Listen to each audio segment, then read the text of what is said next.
Hello भाई बंधु सकल আজি তোমালোকক স্বাগতম জনাইছো তোমালোকৰ ফেভাৰিট চেনেল ইয়াস আসাম পেপাৰলৈ। আজি আমি আলোচনা কৰিবলৈ আহিছো ইংলিছ কমিউনিকেশনৰ 2 নম্বৰ ইউনিটৰ লিসেনিং এণ্ড স্পিকিং চেপ্টাৰৰ বিষয়ে। আৰু প্ৰথম চেপ্টাৰৰ কোৱেশ্চন আনসাৰ বিলাক তোমালোকক ডেসক্ৰিপচনত দিয়া আছে, প্লাস এইটো চেপ্টাৰৰ 1 নম্বৰৰ কোৱেশ্চন বিলাক তোমালোকক ডেসক্ৰিপচনত দিয়া আছে, তাৰ পৰা তোমালোকে চাই লবা। আজি আমি 2 নম্বৰ থকা মোস্ট ইম্পৰ্টেন্ট কোৱেশ্চন বিলাক এই ভিডিঅ'ত আলোচনা কৰি। বলা আমি ভিডিওটো আৰম্ভ কৰি। ইম্পৰ্টেন্ট কোশ্চেন বিলাকৰ ভিতৰত 1 নম্বৰত আছে হোৱাট ইজ স্ট্ৰেস। এইটোৰ আনসাৰ তোমালোকক স্ক্ৰিনত দিয়া আছে, এটো তোমালোকে ইয়াৰ পৰা স্ক্ৰিনশট মাৰি লোৱা। আৰু ইয়াত 2 নম্বৰ কোশ্চেন ইম্পৰ্টেন্ট টু হল what do you mean by intonation. Intonation বুলিলে কি বুজা, এইটো তোমালোকে স্ক্রিনত দিয়া আছে, ইয়াৰ পৰা চাই লোৱা। নেক্সট ইম্পর্টেন্ট লৈ আগবাঢ়ো। 3 number important question to hall what is stress used in speaking.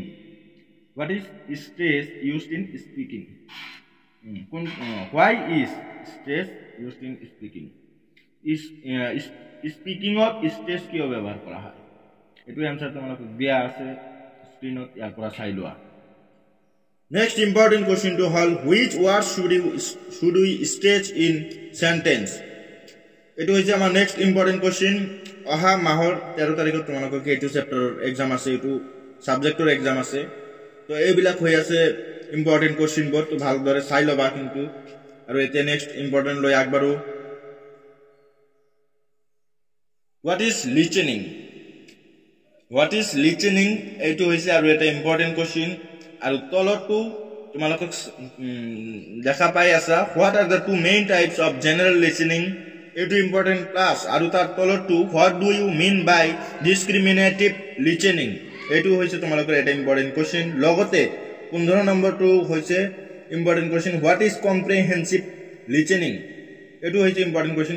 এইবোৰ आंसर তোমালোকে 65 নম্বৰ পেজত পাই যাবা।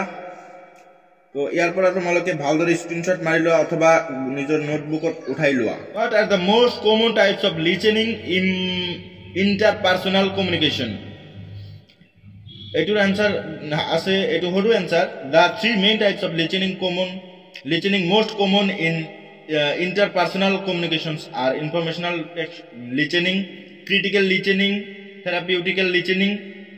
এই তিনিটা হৈছে তোমালোকৰ ইম্পৰ্টেন্ট কোশ্চেন আৰু आंसर। এতিয়া নেক্সট आंसर লৈ আমি আগবাঢ়ো। what is effective listening. 21 নম্বৰটো হৈছে হোৱাট ইজ এফেক্টিভ লিসেনিং আৰু 22 নম্বৰটো হৈছে হোৱাট ইজ অ্যাক্টিভ লিসেনিং। এই দুটা ইম্পৰ্টেন্ট কোশ্চেন, লগতে आंसरও তোমালোকক স্ক্ৰিনত দেখাই দিয়া হৈ আছে হোৱাট ইজ অ্যাক্টিভ লিসেনিং। এতিয়া নেক্সট ইম্পৰ্টেন্ট কোশ্চেন তোমালোকক নেক্সট ক্লিপত আমি দেখাই আছো। আমাৰ চেনেলটো যিসকলে সাবস্ক্ৰাইব কৰিছে সেইসকলক অন্তৰৰ পৰা ধন্যবাদ, আৰু যিসকলে কৰা নাই তোমালোকক অনুগ্ৰহ কৰি চেনেলখন সাবস্ক্ৰাইব কৰিবলৈ অনুৰোধ জনোৱা হৈ আছে। তো এতিয়া আমি নেক্সট ইম্পৰ্টেন্ট কোশ্চেনটো তোমালোকক স্ক্ৰিনত দেখাই আছো। What are physiological barrier to effective listening. এইটো হৈছে আমাৰ ইম্পৰ্টেন্ট কোশ্চেনটো, আৰু লগতে आंसरটো তোমালোকক স্ক্ৰিনত দেখাই দিয়া হৈ আছে। আৰু এতিয়া নেক্সট ক্লিপত আমি আৰু এটা ইম্পর্টেন্ট কোশ্চেন দেখাই আছো। How does speed of speech affect effective listening? How does speed মানে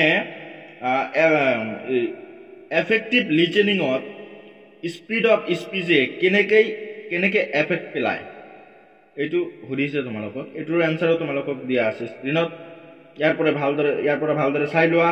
আৰু সন্মুখত এক্সাম, সন্মুখত অহা মাহৰ 13 তাৰিখত তোমালোকৰ এক্সাম। এইবোৰ কোশ্চেন आंसर বহুতো ইম্পৰ্টেন্ট হয়, ভালদৰে চাই লোৱা। ইয়াৰ পৰা আৰু এতিয়া নেক্সট ইম্পৰ্টেন্ট কোশ্চেন লৈ আমি আগবাঢ়িছো। আৰু এইটো চেপ্টাৰৰ আটাইতকৈ গুৰুত্বপূৰ্ণ কোশ্চেনৰ ভিতৰত এইটো পৰে, যেটো এতিয়া তোমালোকক দেখাই আছো হোৱাট ইজ স্পিকিং। এইটো কিন্তু আটাইতকৈ গুৰুত্বপূৰ্ণ কোশ্চেন হয়, বহুতো ইম্পৰ্টেন্ট হয় কোশ্চেনটো। ইয়াৰ आंसर তোমালোকক দিয়া আছে স্ক্ৰিনত, এইটো আমি কোৱা নাই যেহেতু স্ক্ৰিনত দেখাই আছো। তো নেক্সট আৰু এটা ইম্পৰ্টেন্ট কোশ্চেন যেটোত 1 নম্বৰ থাকিব, সেইটো হৈছে what does speaking involve. What does speaking involve? এটো আটাইতকৈ বহুত গুৰুত্বপূৰ্ণ এটা কোশ্চেন হয়। নেক্সট ইম্পৰ্টেন্ট টু আমি দেখাই আছো তোমালোকক what are the functions of speaking. Speaking এৰ ফাংশনস বোৰ কি কি, এইটো এটা বহুত গুৰুত্বপূৰ্ণ কোশ্চেন এই যি কেইটা মই কোশ্চেন এই ক্লিপত দেখাইলো এই গোটেই কেইটা কিন্তু বহুত ইম্পৰ্টেন্ট হয় অহা এক্সামৰ কাৰণে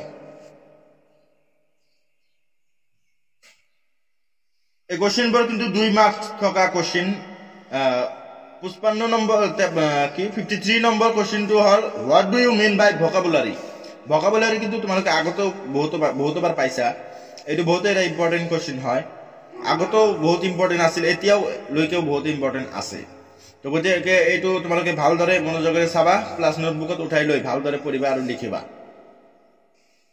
আৰু আটাইতকৈ ইম্পৰ্টেন্ট কোশ্চেন বিলাকৰ ভিতৰত 2 নম্বৰত আছে what do you mean by oral skill বুলিলে তোমালোকে কি বুজা এইটো কিন্তু বহুত গুৰুত্বপূৰ্ণ কোশ্চেন আনসাৰ হয় তো এইটোৰ আনসাৰ তোমালোকক দিয়া আছে ইয়াত 2 মাৰ্কস থাকিব অহা নেক্সট এক্সামত 100% কনফাৰ্ম এইটো আহিব তো এতিয়ালৈকে যিমান কেইটা কোশ্চেন তোমালোকক দেখালো আমি গোটেই কেইটা কোশ্চেন কিন্তু অত্যন্ত গুৰুত্বপূৰ্ণ অহা এক্সামৰ কাৰণে আৰু এক্সামৰ ডেটটো তোমালোকক কৈ দি আছো এইটো সাবজেক্টৰ অহা 13 জুন তাৰিখে তোমালোকৰ এইটো চেপ্টাৰৰ এক্সাম হ'ব বহুত ইম্পৰ্টেন্ট কোশ্চেন কিন্তু দেখুৱা হল ইয়াত গতিকে ভালদৰে কোশ্চেন বিলাক চাবা মুখস্থ কৰিবা লগতে নোটবুকত উঠাই লবা বাৰে বাৰে লিখিবা পঢ়িবা তো আজিৰ ভিডিওটো ইমানতেই আমি সামৰণি মাৰিবলৈ আগবাঢ়িছো তো নেক্সট আকৌ এবাৰ তোমালোকক কৈ দি আছো যিসকলে আমাৰ চেনেলত নতুন আছা সাবস্ক্ৰাইব কৰা আৰু যেহেতু সাবস্ক্ৰাইব কৰিছা অলৰেডি